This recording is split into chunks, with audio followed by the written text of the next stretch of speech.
Okay, thanks. So I'll be talking about a practical exploration system for search advertising. Again, I'm Parikshit Shah from Yahoo Research, and this is joint work with my collaborators there, Advait Ratnaparkhi, Sachi Ale, Ming Yang, Rohit Chandra, and Ben Shahani.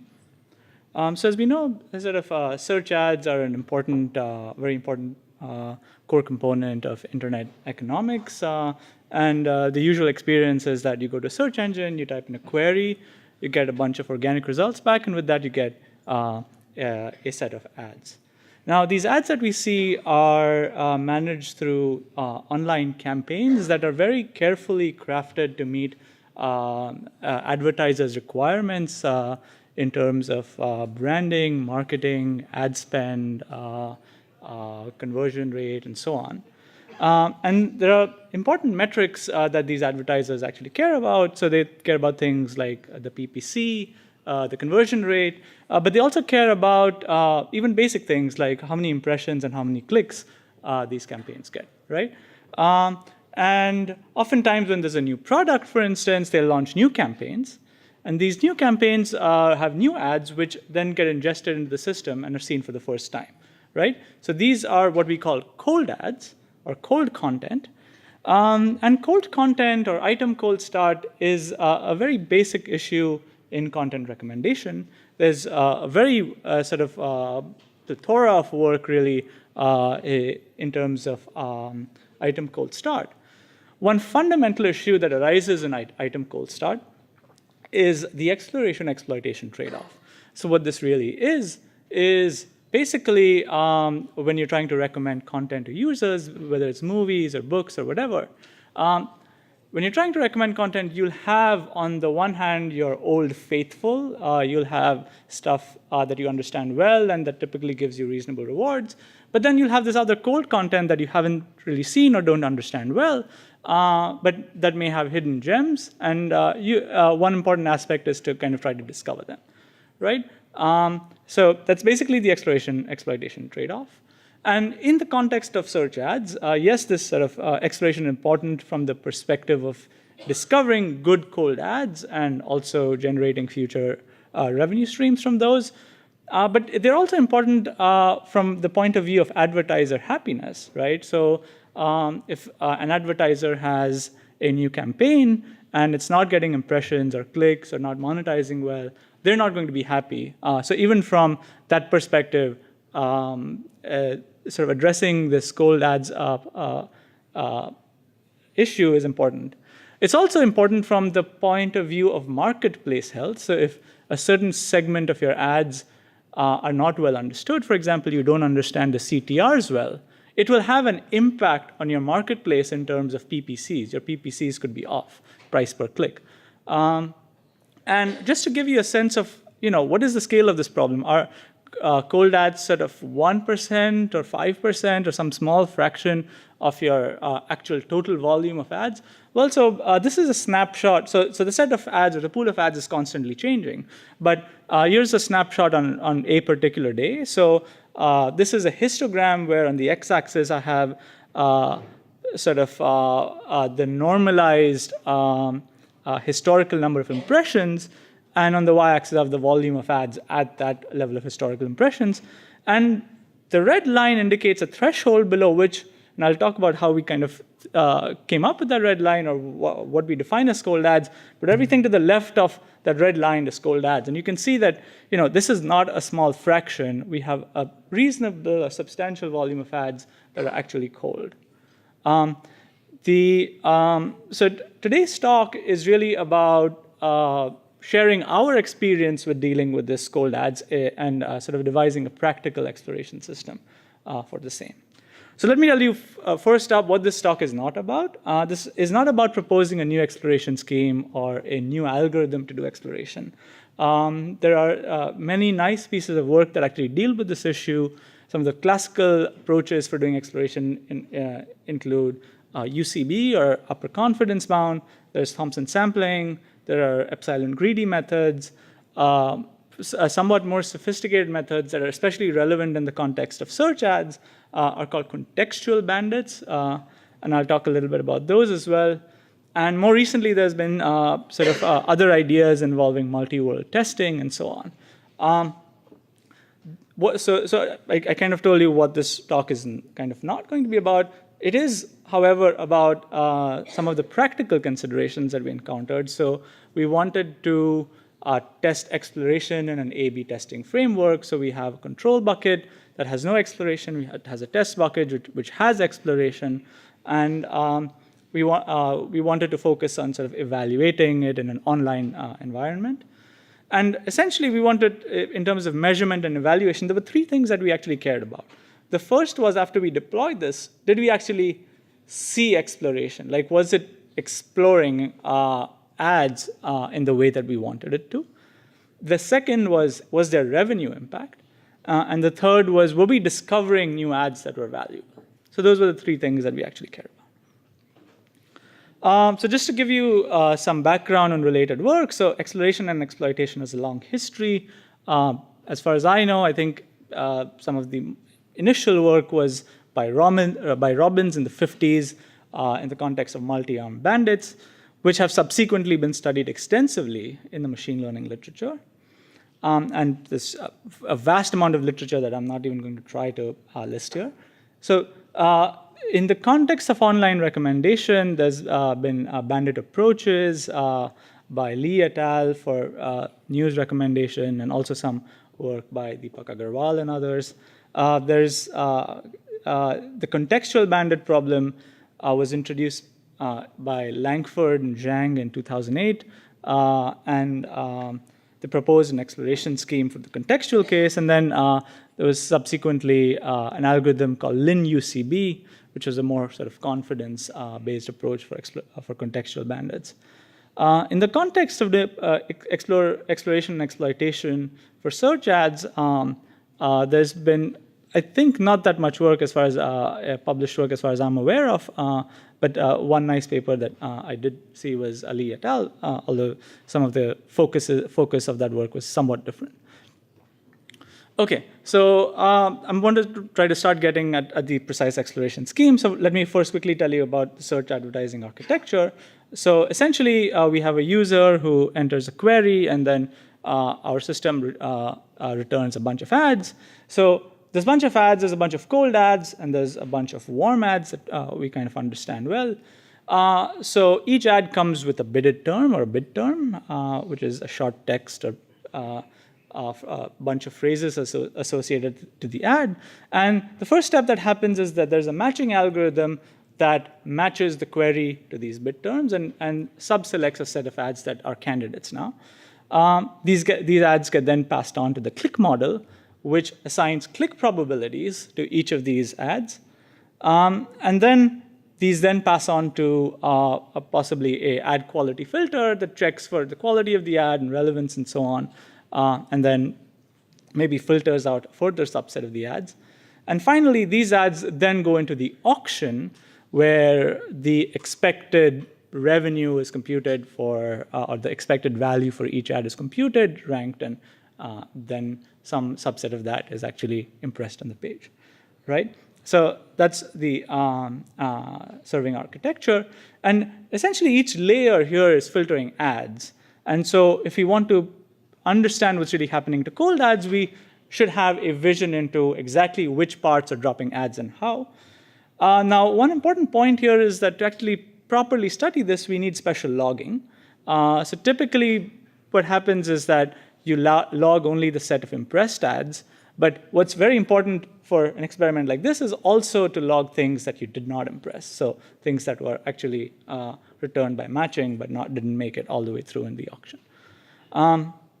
The most challenging, so each of these is filtering ads, but the most challenging is actually to deal with in terms of exploration is the click model and the auction as a combination. And that's what we will be focusing on today.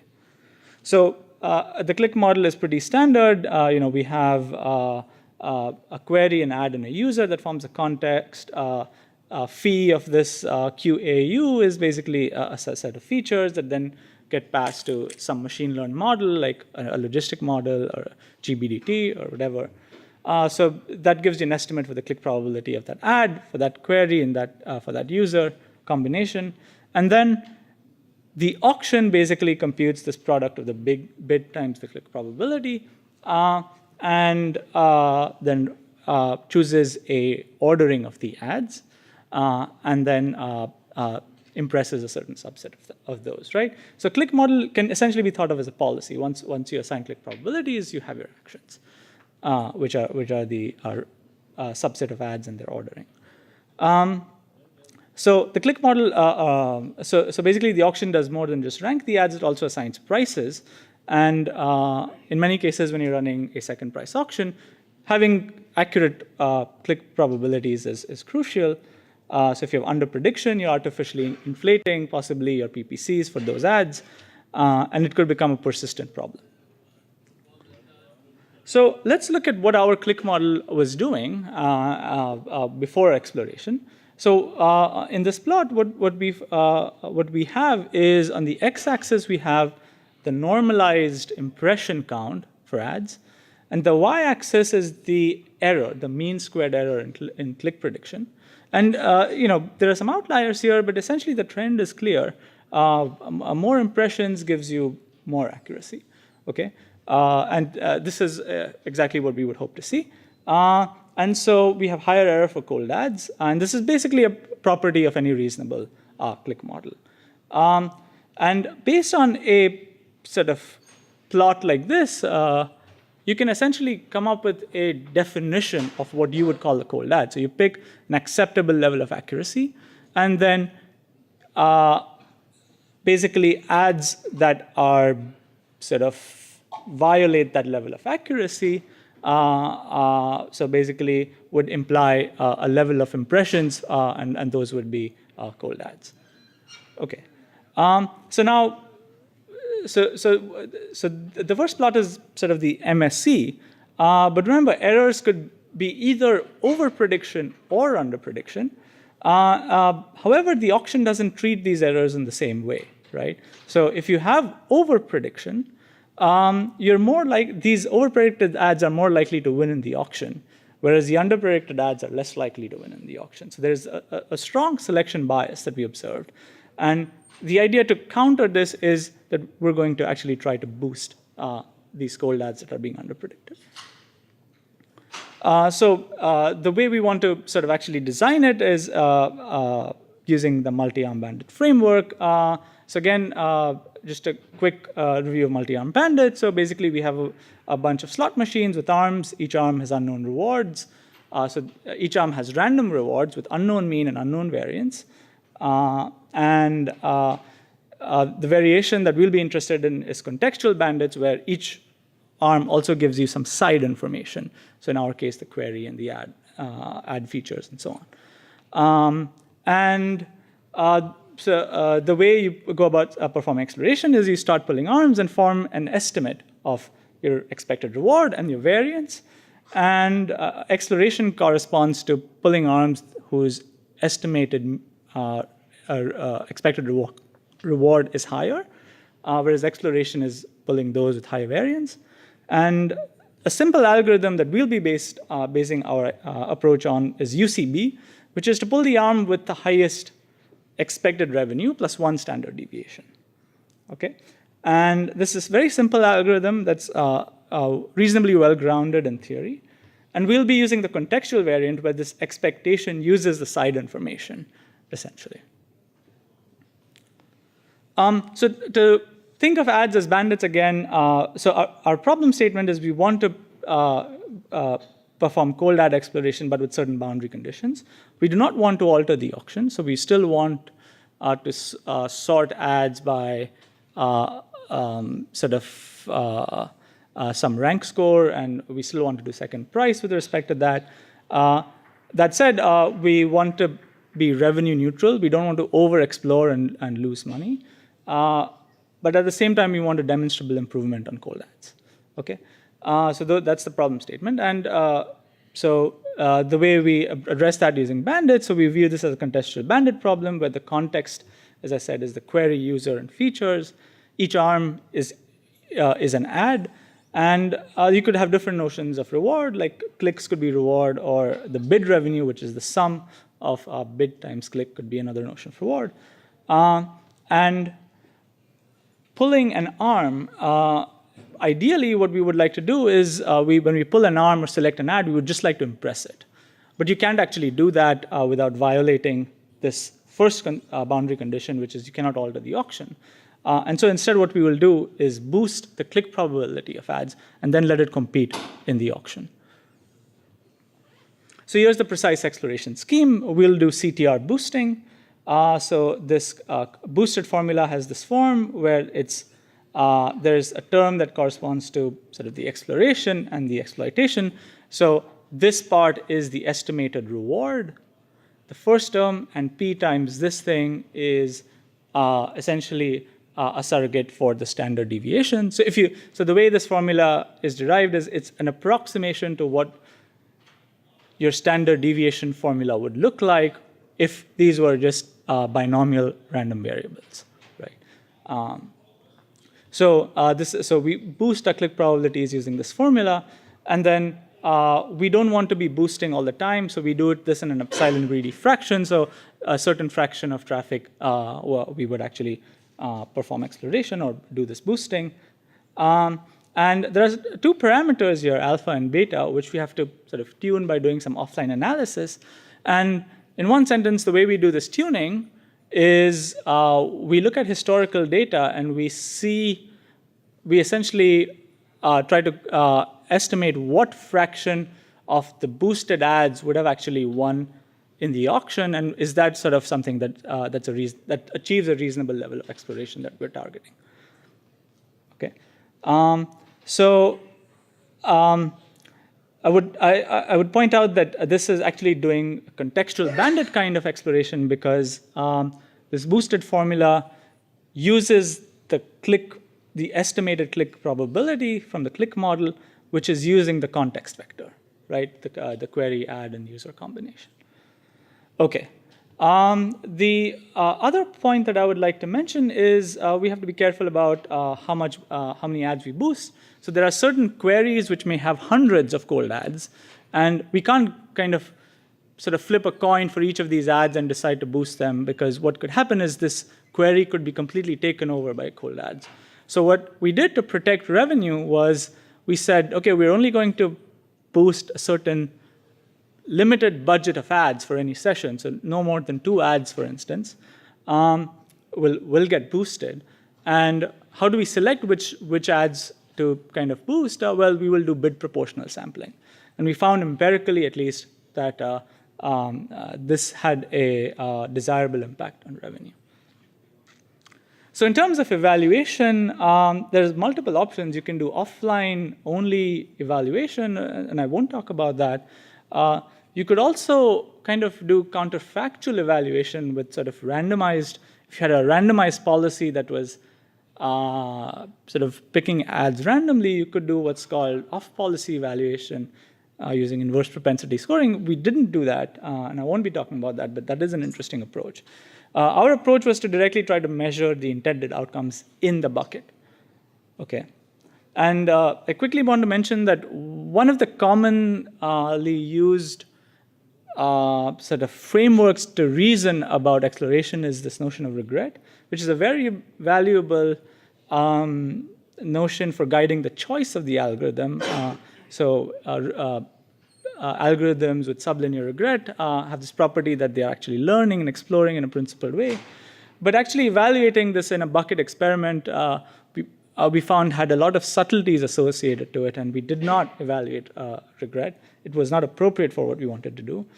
Instead, what we went after was sort of the things that we actually directly wanted to measure, things like the revenue impact, whether we were actually exploring cold ads, and whether we were uncovering or discovering good ads.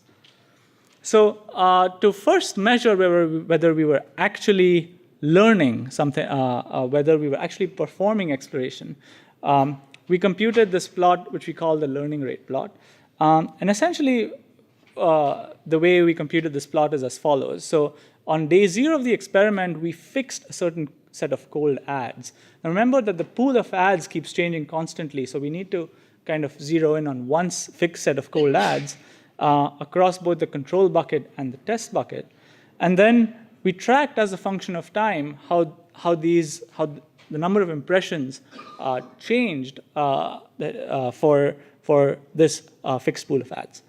And the idea being that as these cold ads on day 0 get more impressions, these cold ads become warm, and warm ads have improved accuracy. Also, we don't expect all the ads to sort of become warm immediately, but there's going to be a decay. How much time do I have? None. OK. All right. OK, so just quickly, we also measured sort of good ads and bad ads. So good ads were those ads which would have had a much better click probability than was initially estimated, versus bad ads, and found roughly that 10% of the ads were good. And in terms of business metrics, we found that exploration, while being revenue sensitive, we were able to achieve exploration with neutral to positive impact on revenue, CTR, and engagement. And we had certain variants that actually failed in experimentation, and I can talk about that offline. And finally, I'll just leave with the slide, which says that this was the more practical aspect, but I think there are important conceptual questions that actually remain open when you factor in the fact that exploration for search ads involved multi-armed bandits that are contextual, but there's an auction that's sort of complicating the thing, and then there are bidders with strategic considerations in play. So thank you again for your time.